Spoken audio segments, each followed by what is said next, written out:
دو عالم تمہارا ہوا کملی والے کہ تم ہو حبیب خدا کملی والے. دو عالم تمہارا ہوا کملی والے کہ تم ہو. میں سمجھتا ہوں کہ میں نے اپنی زندگی پر سب سے بڑا احسان یہ کیا، میں پرسنلی سمجھتا ہوں کہ باوجود اس کے کہ اس گانے والی زندگی میں تھا، گانے بجانے کی زندگی میں تھا، میرا دل اس بات کی گواہی دیتا تھا کہ یہ تبلیغ والے، یہ دعوت والے لوگ جو ہیں یہ اچھے مخلص لوگ ہیں، ان سے جڑنے میں میرا فائدہ ہے. میرا دل اس بات کی گواہی دیتا تھا، یقین کرو. ہاں، اور پھر اس کے اثرات بھی دیکھ لیے آنے والے وقتوں میں. مجھے آج تک یاد ہے 16-17 ہزار آدمی کا کراؤڈ سامنے بیٹھا ہوتا تھا اور گاڑی میں باہر مولوی طارق جمیل صاحب اور ان کے ساتھی بیٹھ کے میرا انتظار کر رہے ہوتے تھے. جب پروگرام ختم ہوتا تھا اوپر جاتا تھا، جا کر اپنا شلوار قمیض پکڑتا تھا، پہنتا تھا، نہاتا تھا، دھوتا تھا، خاموشی سے چھپ چھپا کر آتا تھا، ان حضرات کی گاڑی میں بیٹھتا تھا اور یہ مجھے مسجد لے جاتے تھے.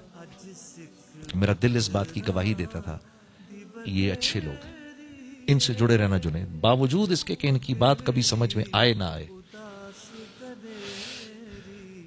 اور دعوت کی بات تو اتنی سیدھی سادی ہے کہ اس کو تو مطلب ہے کہ کوئی یہ کہہ نہیں سکتا کہ ہمیں سمجھ میں نہیں آتی. وہ اللہ سے ہوگا، اللہ کریں گے. یہ ہاں سمجھ میں تو آتی ہے، دل نہیں مانتا، یہ ایک دوسری بات ہے. اللہ کریں گے، دل سمجھ تو آتی ہے بات، دل نہیں مانتا کہ اللہ واقعی اللہ سے ہو جائے گا. رائے پہنچا، پہلا سبق سیکھا، پہلا سبق سنا، اور سنتے ہی میں نے کہا نہیں نہیں نہیں نہیں، یہ میں کس جگہ آ گیا، مجھے نکالو یہاں سے، مجھے ادھر سے نکالو. پہلا سبق رائے پہنچتے جو سنا. ہاں، محنت سے مال نہیں ملتا، مال سے چیزیں نہیں ملتی، چیزوں میں راحت نہیں، راحت اللہ کے حکموں میں ہے.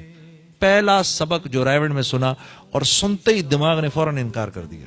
یہ کیا باتیں کرتے ہیں یہ لوگ، آسمانی باتیں، آسمانی باتیں. یا میں نے ایک مولانا سے عرض کی ادھر، میں نے کہا مولانا کیا آپ آسمانی باتیں کرتے ہیں؟ کہتے ہیں الحمدللہ ہم واقعی آسمانی باتیں کرتے ہیں.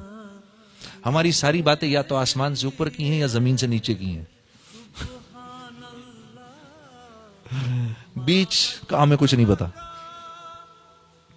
اور واقعی رائے کے مقیموں کو واقعی بیچ کا کچھ نہیں پتا. عجیب. دماغ نے فوراً انکار کر دیا، نہیں نہیں یہ کیا بات ہے یار، محنت سے مال نہیں ملتا تو پھر مال کہاں سے آتا ہے؟ مال نہیں ہوگا تو چیزیں کہاں سے آئیں گی؟ اور چیزیں نہیں ہوں گی تو سکھ کیسے ملے گا؟ ہاں، او ہو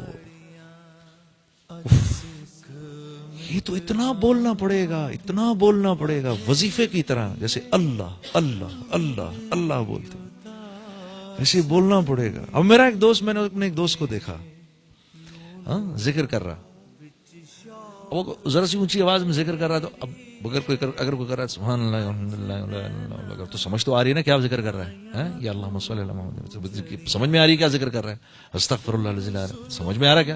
اب وہ ذکر کر رہا، اب اس کا ذکر یہ چل رہا، دنیا دھوکے کا گھر ہے مچھر کا پر ہے، دنیا دھوکے کا گھر ہے مچھر کا پر ہے، دنیا دھوکے کا گھر ہے مچھر کا پر ہے. دنیا میں کیا بول رہا ہے بھائی؟ تو کہہ رہا میں بول رہا ہوں دنیا دھوکے کا گھر ہے مچھر کا پر ہے، دنیا دھوکے کا گھر ہے مچھر کا پر ہے. ارے یہ کون سا ذکر ہے؟ کہتے ہیں بھائی یہی تو سب سے ضروری ذکر ہے یار، یہی تو سمجھ نہیں آتی. میں یہ 300 دفعہ پڑھتا ہوں روز. دنیا دھوکے کا گھر ہے مچھر کا پر ہے، دنیا دھوکے کا گھر ہے مچھر کا پر ہے. اور دل اندر سے کہتا ہے نہیں. میں پھر کہتا ہوں دنیا دھوکے کا گھر ہے مچھر کا پر ہے. دل کہتا ہے نہیں. میں پھر کہتا ہوں دنیا دھوکے کا گھر ہے مچھر کا پر ہے. دل کہتا ہے نہیں. مان بھی جاتا ہے ہاں ٹھیک ہے، لیکن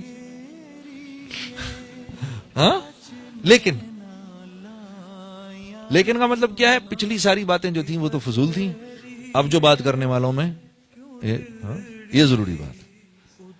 حالانکہ اگرچہ چونکہ چنانچہ، اس کا مطلب جتنی پہلی باتیں تھیں نا وہ تو بھائی بھول جائیں آپ.